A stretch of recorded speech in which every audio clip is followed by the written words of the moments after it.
Good morning, everybody. I'm Julie Roginski here with Michelle Kinney and Jeff Jarvis. Jeff, you're back. I'm back. How you doing? Well, I'm worse for the wear, but I'm fine. When last we spoke, I had fallen and broke a vertebra, and then it turns out I had a blood infection on top of that. But I'm here. I'm hobbling with a cane, Oh, God. My God. but I'm here. This is awful. But you're hobbling. The most important thing Yes, is you're but I here. am hobbling. Well, good to see you, and we're so glad that you're on the mend. Let's talk about Don Lemon, because news broke overnight that Don Lemon was arrested, despite a federal magistrate judge saying that there was no reason to arrest Don Lemon for covering, as a journalist, the protest at a Minneapolis church. If you remember, a few weeks ago, protesters went into a Minneapolis church to protest the pastor there, who was also an ICE agent. And Don Lemon followed them to report on the news. And it turns out a magistrate judge said, no, you cannot issue a warrant for Don Lemon. Like, I'm not going to sign off on that. An appeals court held up that decision. And so it seems that the administration went to a grand jury potentially and got an indictment and arrested. I'm not sure about that. But Sure. yeah. I'm reading it was a bunch of they got like loyalists to do it. Like that's what I'm reading on my Minneapolis chats. Yeah. And went to the Grammys yesterday, which Don Lemon was covering, and arrested him. Jeff, thoughts, comments? I think at the high level, start with the end of the rule of law. And that they will do what they want to do, and the courts may in the long run stop them, but may not, and they just don't care. Georgia Fort, who's an independent journalist locally, was also arrested. She videotaped them coming to her home in the middle of the night, it would appear. And it's two Black journalists who were arrested by the white nationalist Trump regime for daring to cover something here. Important to note that they were covering this event. The church, as you said, Julie, is run by an ICE agent. Yep. Itself filled with irony, to say the least. There's video aplenty of Don Lemon saying, I'm here documenting this. I'm not part of the group. He's reporting on it. He's a journalist. And finally, what's most frightening here, besides white nationalists taking down Black journalists, is that these are independent journalists, and they don't have the backing of a large network and a large law firm and so on. And so they're vulnerable. They're highly vulnerable, as are you right here doing the work you do on May Day, as are so many people now who are witnesses performing acts of journalism. And so I eagerly look at the passing of mass media, as I've talked about often on this show, because I can't wait for the plurality of voices to come out of a new media that we can hear from. But here is the risk. Here is the peril. That independent media does not have the support that's needed in the face of a regime like this. And our only hope in the face of a fascist regime like this is this independent media, and they know it. Yeah. Well, Don, in fairness, does not have the support of CNN anymore, but he does have Abby Lowell. And Abby Lowell is a storied attorney, and Abby Lowell left his big law firm. So he's going to do that. Now, apparently, as we're coming on air right now, Todd Blanche is having a press conference, which I have not heard, but this is what I'm seeing, saying they're now going to release all the Epstein files. And they're doing that. Come on. Jesus Christ. Good Lord. You couldn't write this shit. You couldn't write it. No. God.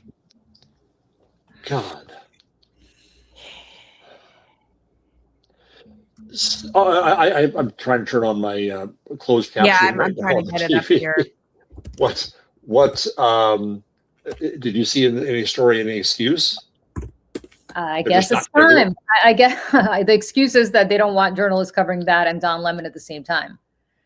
So, you know, I don't know. They said that they're done with the Epstein files, and I guess they're going to release them. He's speaking now. Do you want me to stream this here? Sure. Why don't we Hold stream on it for for a a few minutes and see second. what those release? Yeah, give me just 2 seconds here. Hold on. I just gotta switch this out. Share screen. Todd Blanche. Here we go. This is from the DOJ website, is where we are right now. Sextortion network of deranged young men abusing women. Over the past several months, last summer and into the fall, we executed Operation Restore Justice, rescuing 205 child victims and arresting 293 offenders. I point this out because I take umbrage at the suggestion, which is totally false, that the Attorney General or this department does not take child exploitation or sex trafficking seriously, or that we somehow do not want to protect victims. We do. Sure. There are some select members of Congress and some in the public eye, including those most critical of our efforts at full transparency under the Act, who remain silent as to all the work that we have done and continue to do every day in this space, while quickly pointing a finger at the Attorney General or this department because we were careful in our review of millions of pages of documents over the past 2 months. The Attorney General, the Director of the FBI, and our partners throughout this administration work hard every single day to protect the most vulnerable among us. With the production of this magnitude, mistakes are inevitable. We, of course, want to immediately Aaron correct Rupar whatever has 2 errors that our excerpts team may have if you made. want to go Yeah. there. So the Why department don't we has just Okay. established do an that? email because he's going to Yep. blather on. Yeah. Yep. Got it. He says that the number, this is Aaron Rupar quoting Blanche, the number of responsive pages is significantly smaller than the Yeah, total I bet number of it is. pages initially collected. That's what Yeah. we're releasing, more than 3 million pages today, and not the 6 million pages that we collected. Blanche says any Epstein document that, quote, would jeopardize an active federal investigation is not being released by the DOJ.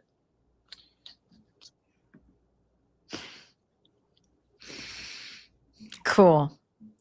So All right. half the documents violated the law.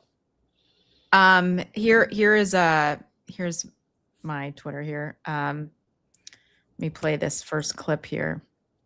He erred on the side of over collecting of materials from various sources to best ensure maximum transparency and compliance, which necessarily means that the number of responsive pages is significantly smaller than the total number of pages initially collected. That's why I mentioned a moment ago, we're releasing more than 3 million pages today and not the 6 million pages that we collected. Well, that's how you get rid of a conspiracy theory. So 50%. Yep. 50%. Here's wanted the to Go ahead. Oh, sorry. Want to address what we didn't produce.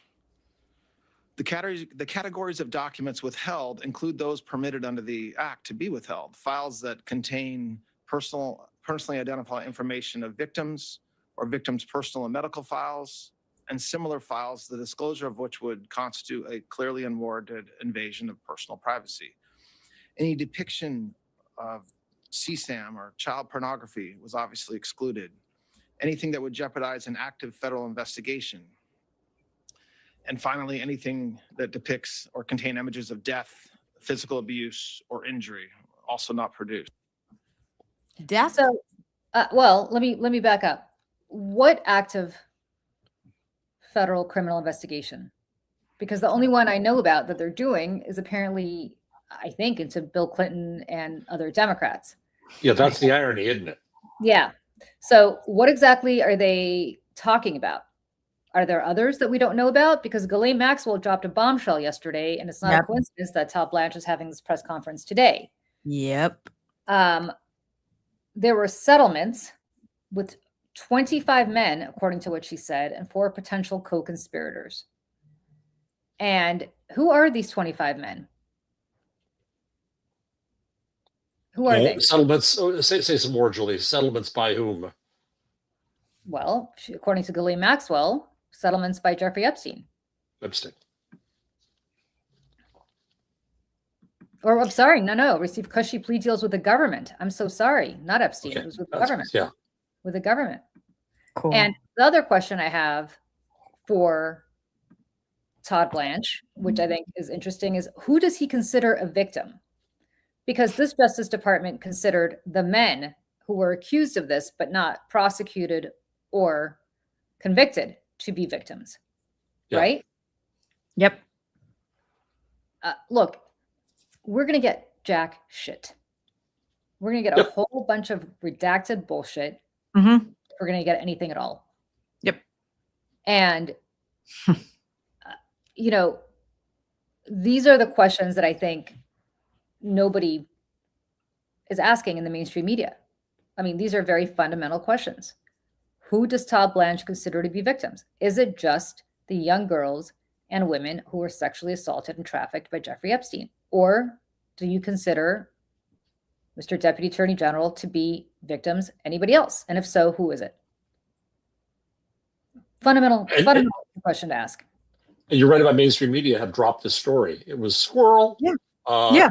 Yeah. And every day they should be saying it's day number 67. It's day number 68. The old Ted Koppel. They should have been tracking and saying we're on this. And now what's going to happen? You're right. We're going to get jack shit. The only interesting thing is the conspiracy theories live on. Oh, 100%. And this is where I hate to say it, the right-wing podcast world, who has been, rightfully, about all of this, it's like, I don't understand. This was part of what we supported. This is part of what we were voting for. This is why we told people to vote for you. Why are you being so dodgy about this? Theo Vaughn and Andrew Schultz and the rest of them. This is your moment to come forward because you are speaking to the audience that is going to move the needle on this. Yep. And, there's only so much we can do talking to ourselves about this. And while I talk to you guys, BBC, okay, this is the BBC. U.S. Justice Department releasing more than 3 million pages from Epstein files. Breaking news. Okay. There's a very important part of missing from that headline. Releasing only half of what, do you know what I'm saying? There's, they don't tell the whole story. Why? Why? Because it's it's the desire to be first and to get something up as breaking news without actually analyzing what the news is. We all found also, this out. 2 seconds. It's classic stenography. Right. It's classic saying this is what they said. We report what they said. That's that. We are the mouthpiece of officialdom. Yep. And this is not officialdom. This is a coup that has taken over the country and needs to be reported upon as such. But they don't. Yep. Look, the interesting thing is that we all heard this live along with everybody else just now. And yet it didn't take long for us to be like, wait a second, there are some interesting questions here that just haven't been answered. Right. Yep. That is correct, Julie. I mean, what's so hard about this? What is so hard about this? Who are the victims, Todd Blanche? Who are they? I want to play this next. He was just asked a question here. We're going to play this. God bless you, Aaron Rupar. Seriously, just before I play this, yes, God bless Aaron Rupar. He is doing the Lord's work out here. Looking at a nexus of left-wing groups, this DOJ said that that's something that you guys were concerned about. Are you following money? Are you looking at a potential that all of this may be related somewhere? I mean, yes. Oh my God. First of all, it's like Tweedledum and Tweedleduh over there, truly. But secondly, they're coming for all of us. It's just, I don't mean to say that flippantly, or it's not a throwaway statement. I mean, we've been all saying and thinking this for 10 years, let alone the last year. They told us they were going to do this, and now it's happening. Are you now, or have you ever been a member of fill in the blank? Yep. There it is. Of the Democratic Party, right? Yeah. Yeah. It's not blank. It's of the Democratic Party. Yeah. Yeah. Have you ever given money to Kamala Harris or Joe Biden? They don't need to ask because they have It's all all our right. It's all in the, Yeah, I mean, right. look, Public information. let's be very clear about what's happening. This is a fast moving. It's not a slow moving anymore. It is a Yeah, it's fast picking up. moving authoritarian takeover. Yes. And we need to call it for what it is. The media needs to wake the fuck up and call it for what it is. Because while Mark Thompson is having all hands meetings, extolling how Abby Phillips' show gives both sides of the equation, and it's so important to be able to do that. They give voice to the coup. Yep. Julie, I know this is late because I was out last week because of my various medical misadventures. But you wrote a wonderful Substack column about your last encounter with Scott Jennings. And I wonder if you'd mind, in this context, recounting that, because I wanted to hear it from you, what happened on the air and what's happened since. Well, what happened on the air was that I was on I guess it was not this past Sunday, but 2 Sundays ago with Scott Jennings. And it was a show that is typically hosted by Jessica Dean, who I think is wonderful, in CNN. And she was off that day, which I didn't know. And they had some guy sitting in who had never anchored before. So, of course, had no idea how to moderate anything. No, he was giving big regional news vibes. Yeah, but I don't know who that guy is. Yeah. I guess they decided to try him out, and I don't think it worked out. And I was on Scott Jennings, and we did 2 segments. The first segment was, I guess, fine. Yeah, it was The second segment was Scott just screaming and talking over me and shutting me down before I could get a word in.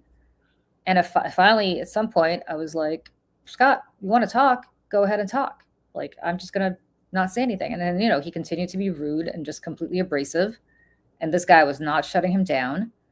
And I'm not here to be in a scream match, right? I'm not here to be in a scream fest. I'm not even here to debate whether the earth is round or flat. Like, I'm past that, but I'm really not here to have somebody talk over me and be rude and abrasive.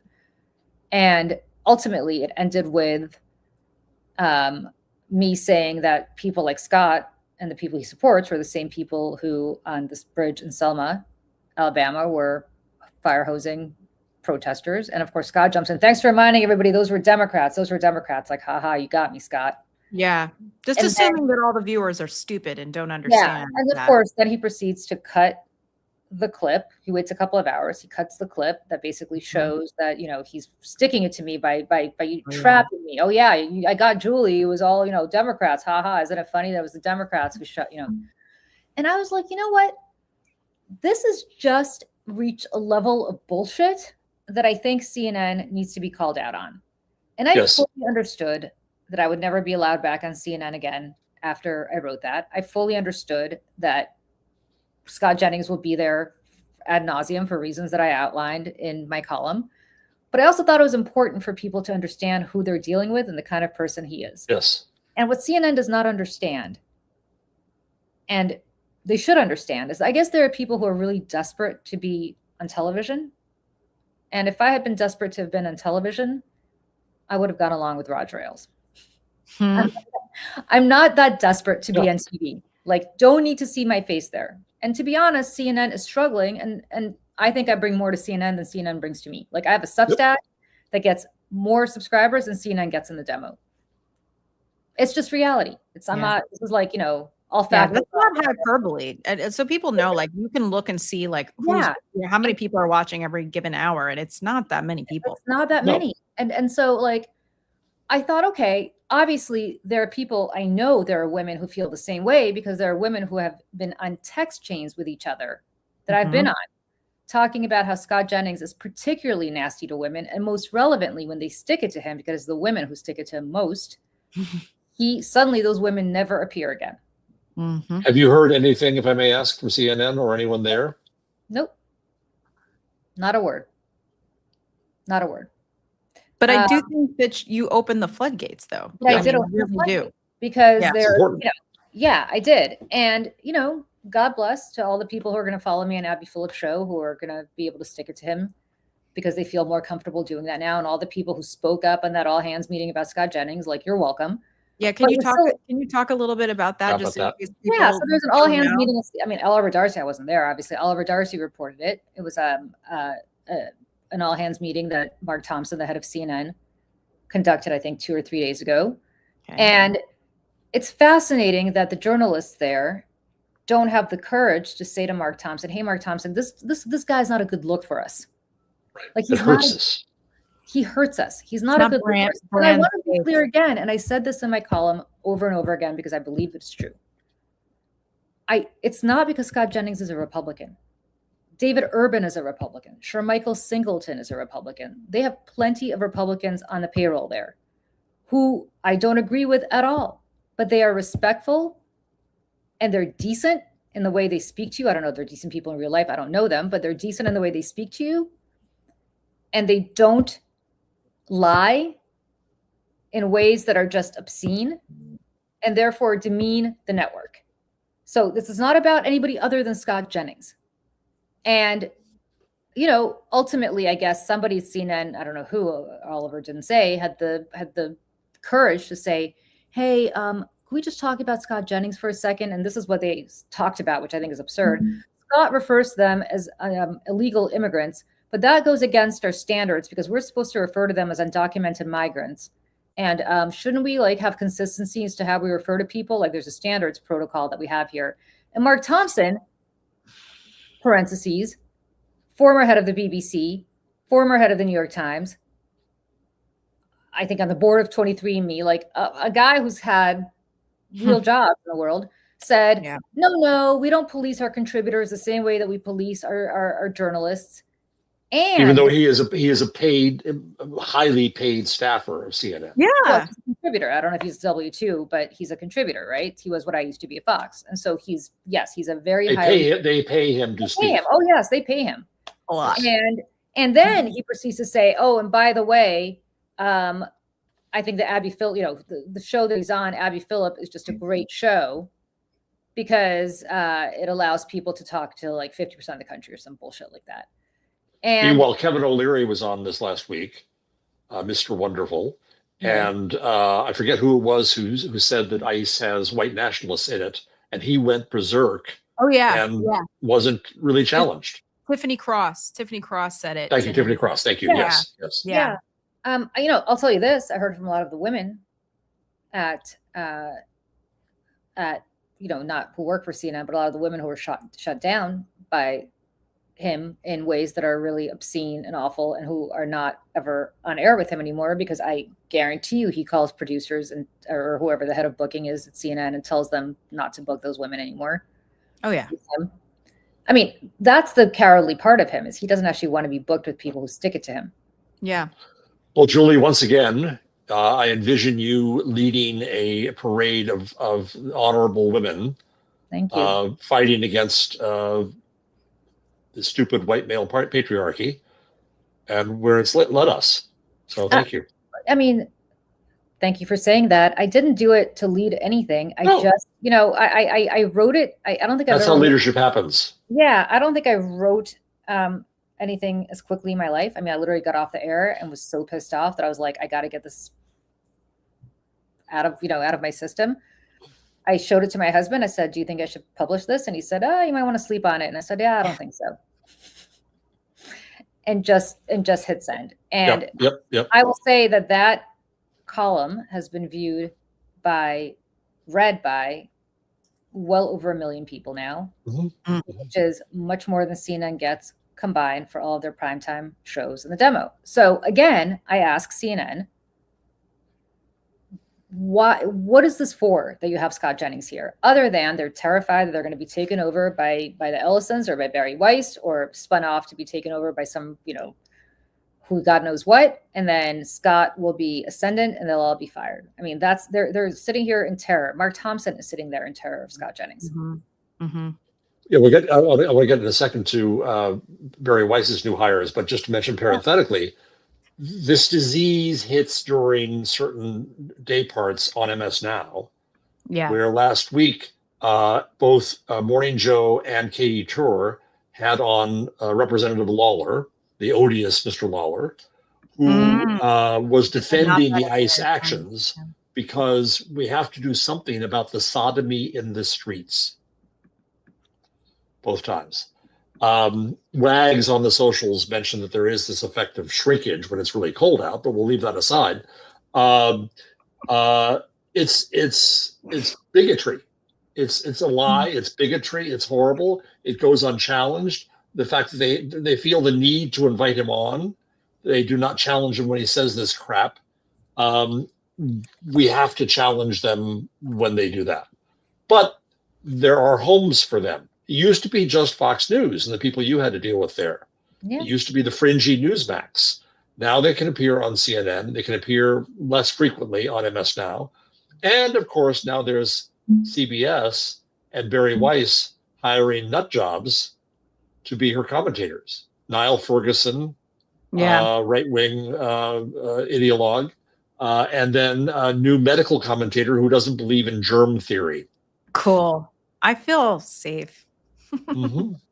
Feel healthy inside. All in the interest of bipartisanship, right? All in the interest of hearing both sides. And listen, I've talked about this ad nauseum since it came out. Michelle, I know, has heard me talk about this nonstop. Jeff, I don't know if you saw this column in the Atlantic or an article in the Atlantic. I think it was this week, maybe it was last week, about Steve Bannon. But if people here watching have not seen it, I strongly recommend that you read it because it says everything. Steve Bannon basically talks about the Overton window and how they're pursuing a maximalist approach. And the purpose of the maximalist approach is to move the Overton window so far to the right that things that would have never been considered acceptable before are now just considered everyday stuff. And that's what CNN and CBS and others are doing by platforming these people, right? Exactly. Because if I say that the earth, as I keep saying this, if I say that the earth is round and you say that the earth is flat and that is given equal weight, then, now we're debating this. I mean, it started at Fox. It started at Fox when Fox was talking about global warming. From my earliest days of Fox, which was 2004. That's how long ago this was. And did they go outside and touch the snow? And they're like they would go like on days like today here in New York City, where it's very, very, very cold and there's snow on the ground. They would go and say, I don't know, liberals talk about global warming, but if there were global warming, would there be snow right now? And it led a whole bunch of people to believe that global warming did not exist, despite the fact that 99.9% of the scientific consensus is that global warming is a real thing. That was Fox. Fine. But now that disease has jumped over to CNN, where one person says the sun rises in the east, and Scott Jennings says, no, it rises in the west, and then shouts you down for saying that it rises in the east. And CNN's anchors allow him to do that. Yeah, it's like, give him a second, let him speak. Yeah, let him speak. Okay, if that's the case. Yeah. Well, and which I think leads us back to this news about Don Lemon and Georgia Fort, right? Is that independent journalists, independent media is the only pillar that could possibly save us and also inform the American electorate, because we cannot rely on any of this anymore. And it's going to be very difficult to deprogram people out of legacy media. CBS, I trust them. CNN, if they're saying it, it must be true. If they have people on who are saying it, it must be true.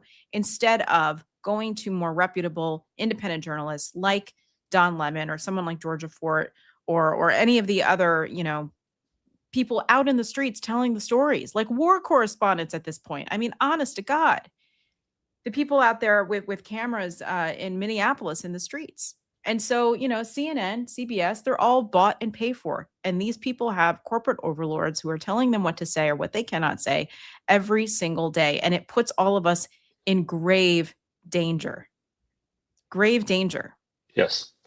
And we haven't smashed the New York Times yet today.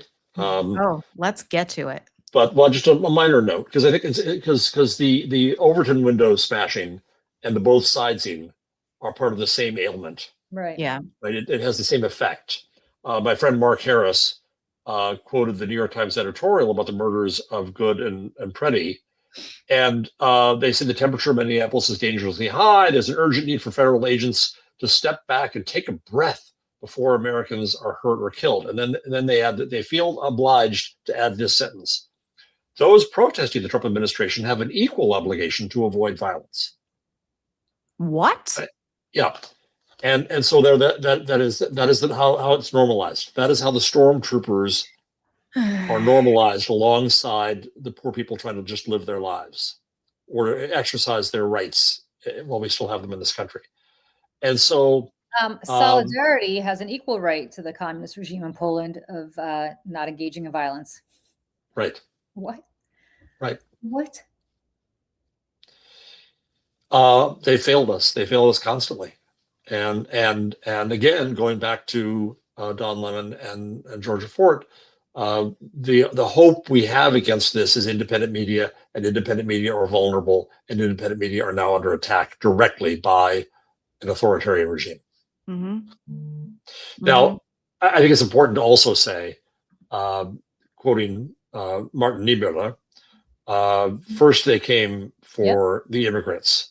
Then they came for the trans kids. Then they came for, the list goes on. They finally came for the journalists, and the journalists are going to sit up and pay attention. But okay, let's hope they also look back at the others who are now being held or tried or threatened similarly.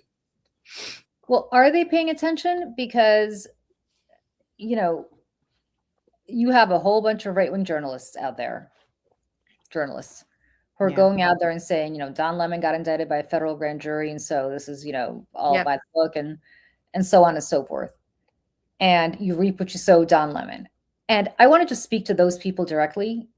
I think they misunderstand, and I say this as a Democrat, I think they misunderstand where the Democratic base is right now. I think they have been very used to Democrats following norms, following rules, and saying, we're not going to, I'm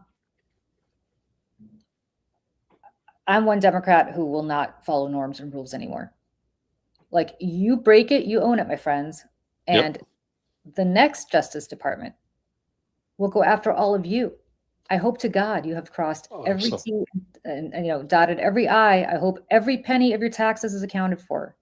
I hope you've got no traffic tickets out there. Yeah. Because it would be something. Because I don't know whether they realize this or not. The average person breaks like 1,500 federal laws a year without knowing it. Yeah. Yeah. There's something. Will Cain from Fox, right? He's on Fox News. Yeah. He just tweeted this a little bit ago. Here it is. Make no mistake, Don Lemon is so excited. Martyrdom, quote unquote, and attention are the culmination of his life's work. I'm almost happy for him. Like, these people are celebrating. And they project. They want to be the victims. Yeah. And always. Will Cain, guess what? Guess what? Rupert Murdoch and Lachlan Murdoch are business people. And apparently we have an FCC now that decides who they're going to award broadcast licenses to. Fox News doesn't need a broadcast license, but Fox Television does. Is that owned by them or is that owned by Disney? I don't know. I always get confused. Yeah, I think it's now maybe owned by Disney. But I will tell you, there's other things the government can do to the Murdochs. Many other things.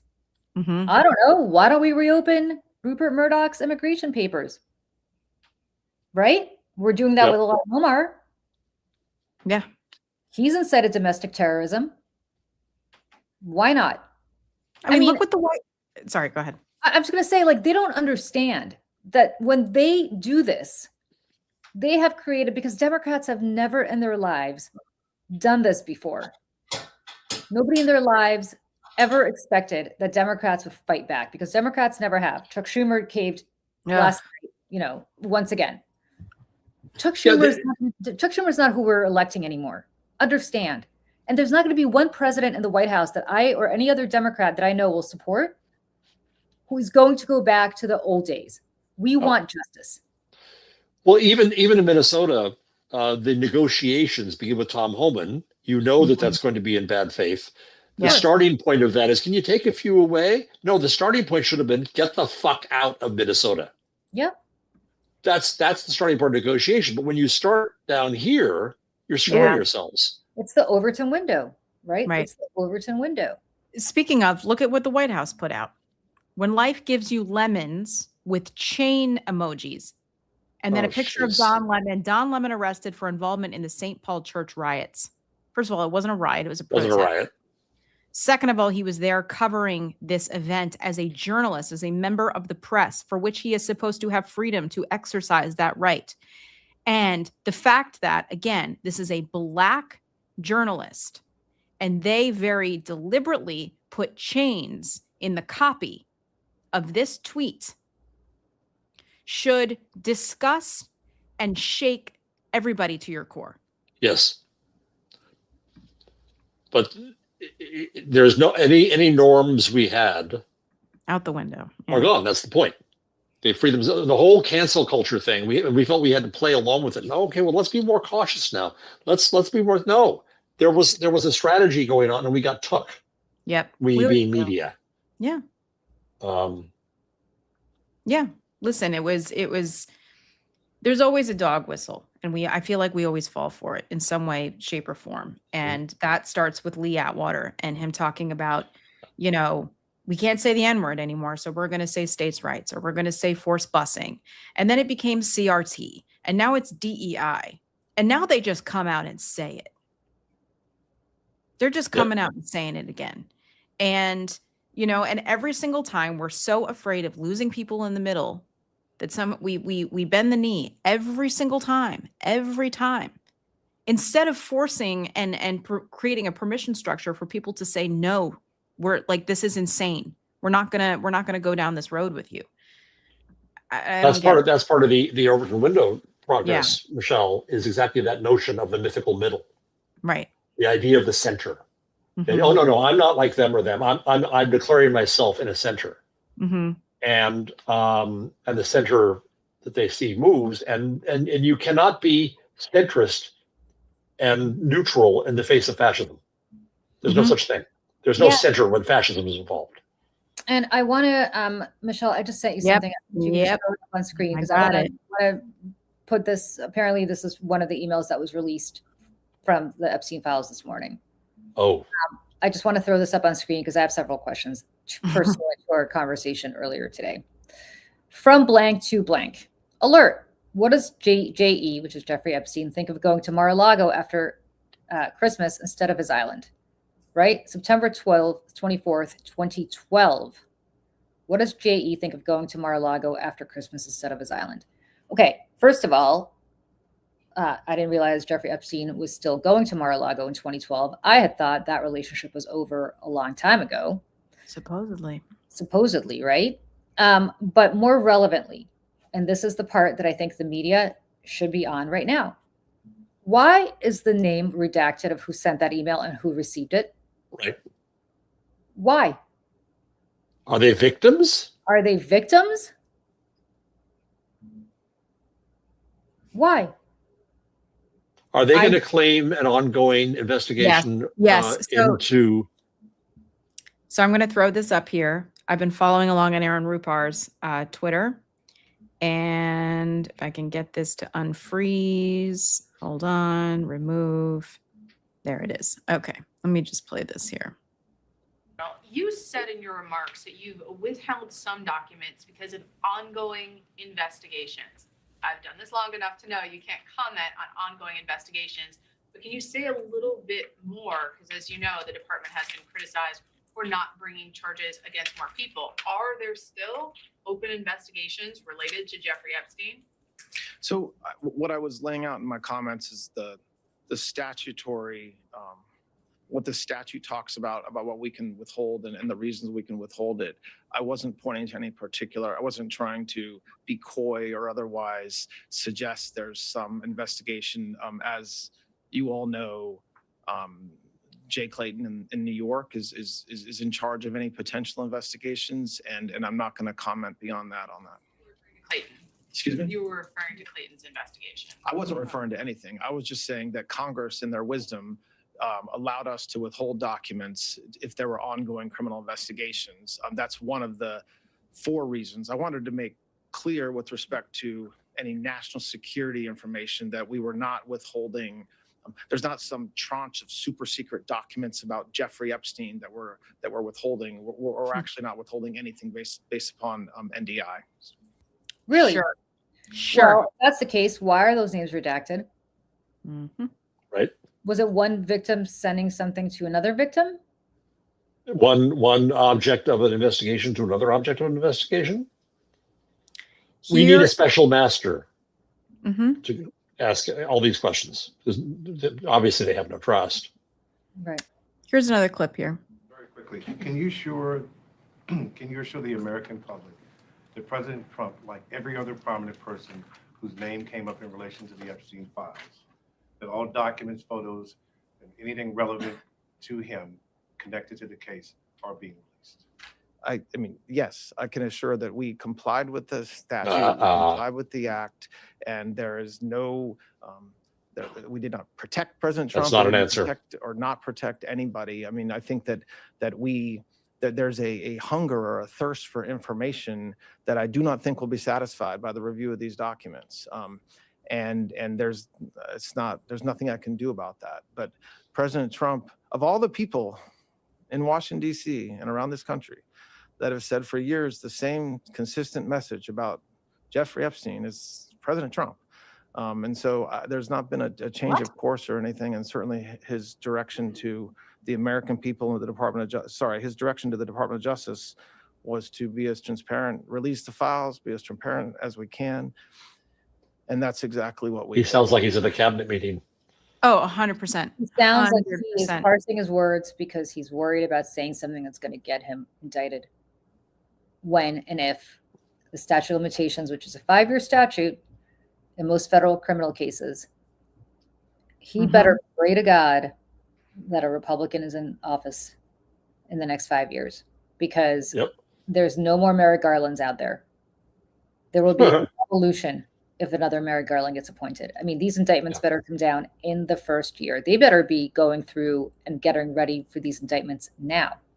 I was just thinking that. I was like, I hope somebody somewhere, some advocacy group is like literally cataloging every single hour of every day of all this stuff and make an archive. Project 2029. We need a Project 2029 so that on day one, whoever the Attorney General is, they are going to go and seek indictments before the grand jury in the District of Columbia to indict Todd Blanche for not complying with federal law. So here's a serious question. They have their Heritage Foundation and they have Claremont to do Project 2025. Who on the left should we expect to be doing that now? No one exists. That's the problem. The problem is nobody on the left exists, and they had that because they had Donald Trump that they knew they were going to get behind.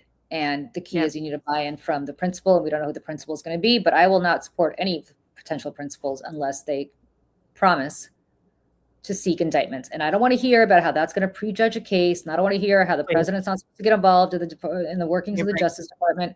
That was the case back in the day. But as Michelle pointed out this morning, may I remind you of John Mitchell? That was 50 years ago. He could never. More.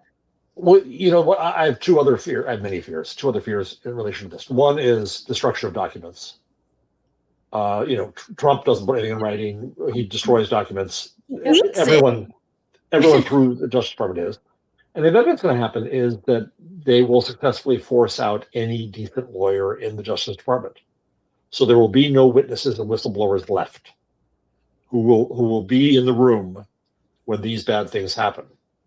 And so that makes me afraid of, even if we do take over again, what material will we have? It's like trying to prosecute the shooters in Minneapolis when we don't even know the names of two of them. Right. I mean, I have a tweet here from, I believe, Tim Miller makes a good point about this. He says, we haven't been told what government agents murdered Alex Preddy in the street, but the FBI has arrested the real danger, Don Lemon, for live streaming against the regime. Because I do want to go back and look up the sermons of that minister. Oh, God. And I mean, at any other time, we'd question his IRS status, but that ain't going to happen either. Yeah. No, the same IRS that Donald Trump is now suing for $10 billion today. Did you see that?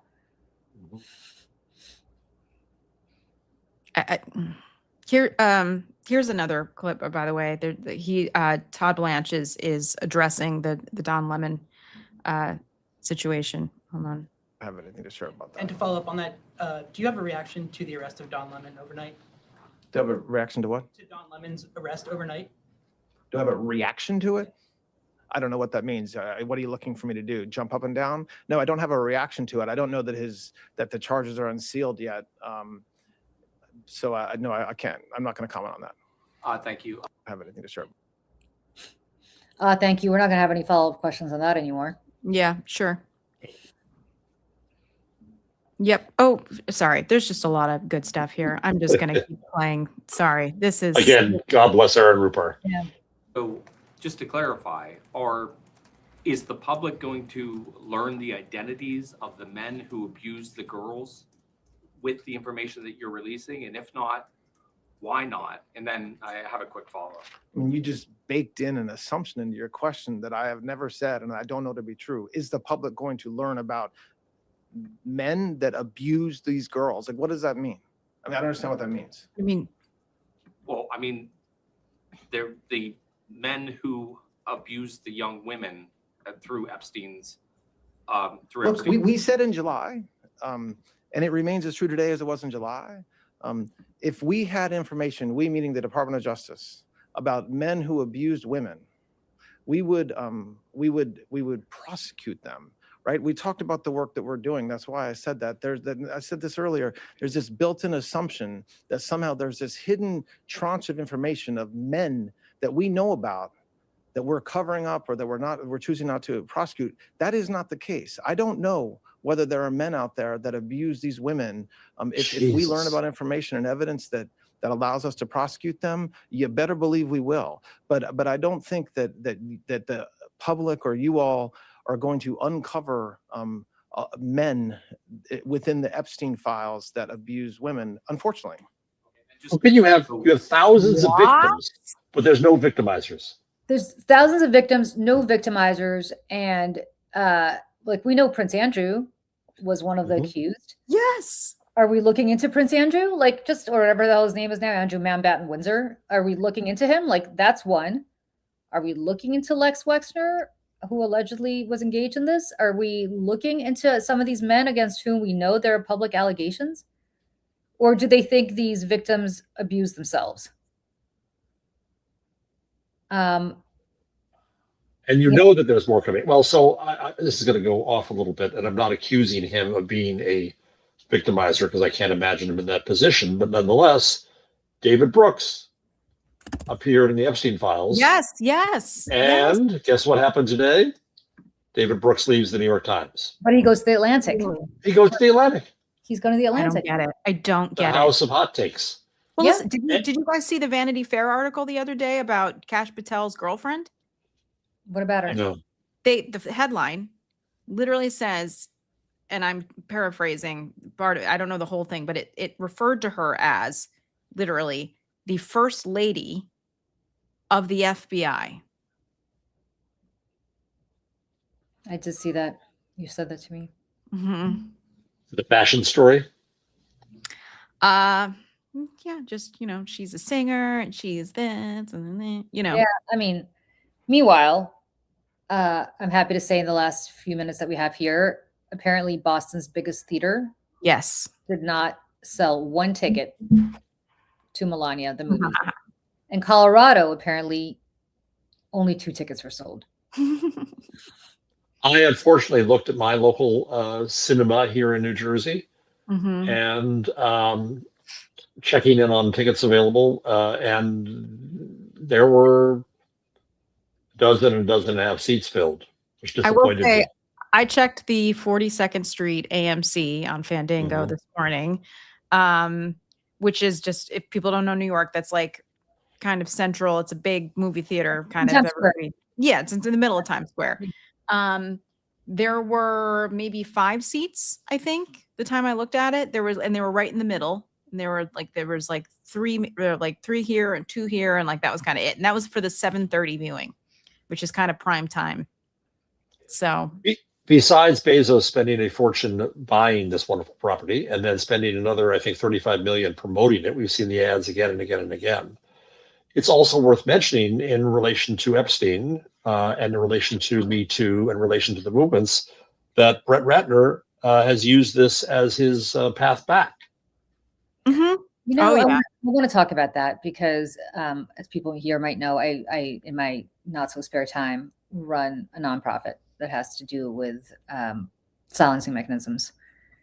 And so, over the last decade or so, I've had some very, very difficult conversations with a lot of survivors, some of whom are Brett Ratner survivors. Nope, not on any earth should Yep. Brett Ratner be allowed back into polite society. I'll just leave it at that because I want to respect people's privacy. Nope. And association matters. David Brooks appearing at these things without having been upfront about it matters. Tim Cook going to the premiere of this so-called movie Tim Cook, matters. Of course, it's not just Tim Cook. It's Tim Cook. You know, Tim Cook, and I wrote about this, and Tim Cook specifically irritates me, enrages me actually more than anybody else. On the very same day that Alex Preddy used his iPhone to document atrocities taking place at ICE, with ICE, and was executed for it, because to be clear, he was executed for filming what ICE was doing and nothing more. The man who sold him that iPhone, several hours later, did not stop to think, you know what, maybe today is not the day I go to the White House. Maybe I call out sick. Yeah. But he didn't. He went to Washington. He went to the premiere. He clinked champagne glasses. He hobnobbed with first ladies and presidents, and or the first lady and the president. And nothing in his mind, and the people who advised him around him said, you know what, Tim? Maybe the guy that sold the instrument of Alex Preddy's death should not be at the White House today, hobnobbing with the same regime that executed him. Like, it's not a great look for you, Tim. But all Tim Cook cares about is making sure that Trump doesn't levy tariffs on whatever manufacturers abroad in Asia make little spare iPhone parts. So it doesn't matter, right? Only shareholders matter. But he's got blood on his hands. Oh, and I know that Steve Jobs was an SOB in a lot of ways, but I have to wonder if he would be doing this if he were still alive. I don't know. I think his wife would have stopped him. Maybe Maureen Powell Jobs she owns the Atlantic, where well, there's now Brooks is the good point. And there's more technology stories to come out. And I'm a technology podcaster. I like technology. I'm interested in technology. But I think the paranoia that's going to come out. I saw a really good report on MS Now about facial recognition and how it's being used. And so the paranoia in me starts to say, we saw that earlier video of Preddy kicking the car, and by the way, had a hell of a kick to get that tail light off. Or it's an American-made car, so it's crap. And I wonder whether they recognized him in the fatal confrontation and decided they were going to take him out. I absolutely had the same thought. Facial recognition, they have him in the file. Oh, that's the same guy. This is the guy. Go get him. Who's to say this wasn't premeditated and they hunted him down? And we'll not know because we won't have an investigation. Right. And you know, here's the thing too with that video. So if anybody listening doesn't know this, so there was an additional video from a few days before of him yelling with an ICE officer. They wrestle him down and he kicks the back of their car. The tail light falls out, and they go after him. It's a whole thing. So obviously they had this video. They knew about this video beforehand, and they decided to sit on it and then release it later, thinking, I don't know, this is going to make our case, is going to make us look better. I'm like, first of all, this man kicked a taillight, therefore he deserves to die. Right.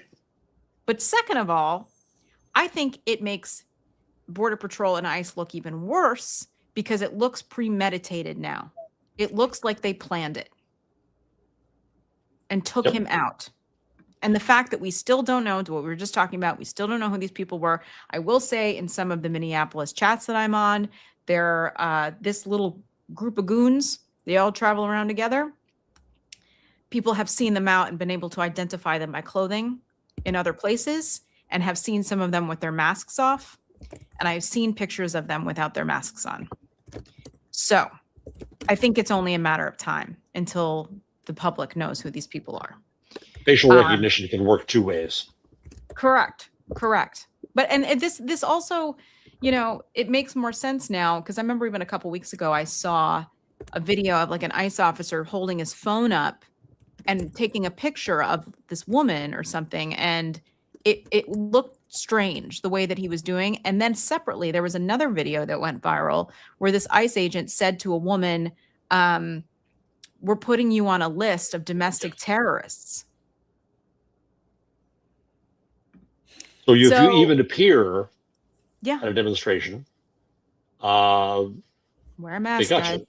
Yep, technology will wear have a a mask. role in this and how it's used. And if you can't trust the companies, this goes back to Tim Cook. If you Yep. can't trust the companies to resist even a little, let alone pandering to the authoritarians, Yep. then we're in And- trouble. I mean, back in the day when Google was going to do weapons work and robotic work, the employees of Google rose up in a revolt against it, and they got rid of that division and stopped. Well, now they're back to it now because it doesn't matter. Yeah. I'm seeing this thing in the Washington Post where they talk about the facial recognition. New app made by NEC, Mobile Fortify, and enables ICE officers to immediately compare phone scans of faces and fingerprints they encounter in the field against databases and containing individuals' immigration status and other biographical information. They also have license plate readers using high-speed cameras to photograph cars and store that data in commercial government databases. ICE officers can pull up a vehicle's movement history or search for all vehicles in an area over a period of time. And they showed that there's these, like, you know, lights or whatever on the side of the road where they have these little cameras hidden Mhm. and they're scanning the back of your car. And they're everywhere. You can't escape them. And there's also As- cell phone location. Mary P123 says in the chat, remember all the lists Hoover had? Mhm. Oh, yeah. Oh, yeah. And I have in my hand a list.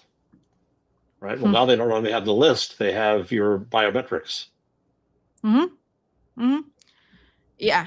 And it's you know, I signed up for Clear a couple years ago to get through airport lines faster. And I'm like, Priorities, you know? Right. I'm like, I don't know. Yeah. I they don't have know. all these Should I have done that? Well, Oh, well. they have it anyway because now when you I come and know. go, it's your face gets you in and out. So Yeah. Yeah, I It's know. not just Clear. Yeah, I know. It's and also when I read also that the FBI, Kash Patel, is infiltrating Signal as well, which Signal has been the end-to-end encryption app that people in politics and people, you know, organizers now have been using, journalists, because it was the safest way to communicate. Now doesn't feel so safe anymore. No. And not So- WhatsApp, because that's owned by Mark Zuckerberg. So God Oh only knows. God, yeah, no. Just assume everybody's reading everything you're writing. Okay. On that happy note, Jeff, it is so good to see you back. And in Yes. good shape. good to be back, my friends. Yeah. And hang in there. We'll see you next Friday, hopefully, assuming everything goes okay. Feel so much better. Michelle, I will see you tomorrow morning at 10 a.m. Eastern. Amen. And everybody hang in there. Keep asking questions about the Epstein files because Yeah. you're being lied to. Yep. On that note, Trump is on the Epstein list. He is. He Yes, he is. Yes, he is. All right. Bye, everybody. Bye, everybody.